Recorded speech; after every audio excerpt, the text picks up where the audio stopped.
ಒಬ್ಬರು ನಮ್ಮ ಬಾರಿ ಪಕ್ಷದ ಹಿತಚಿಂತಕರು ಮತ್ತು ಅವರು ರಾಜಕಾರಣದಲ್ಲಿ ಇಲ್ಲದವರು. ಅವರು ನನಗೆ ಸಾಯಂಕಾಲ 7:30 ಗಂಟೆಗೆ ಫೋನ್ ಮಾಡಿದರು.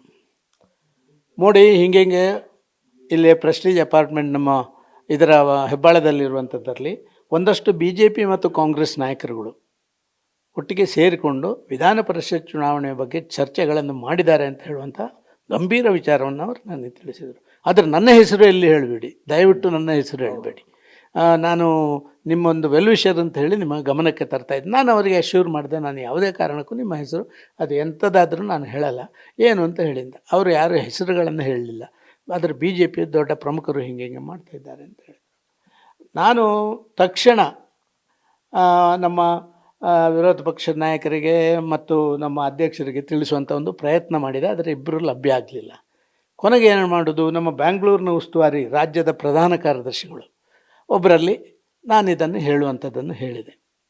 ಹಿಂಗಿದೆ, ಸೀರಿಯಸ್ ನೋಡಬೇಕು. ಅವರು ಇಳಿಸುವಾಗಲೇ ಹೀಗೆ, ಇವತ್ತು ಅದೇ ಮುಂದುವರಿತಿದೆ ಅಂತ ಹೇಳೋದಕ್ಕೆ ಇದಕ್ಕಿಂತ ದೊಡ್ಡ ಉದಾಹರಣೆ ಬೇಡ. ನಾನೇನು ಕಣ್ಣಾರೆ ನೋಡಲಿಲ್ಲ, ಮತ್ತೊಂದು ಮಾಡಲಿಲ್ಲ.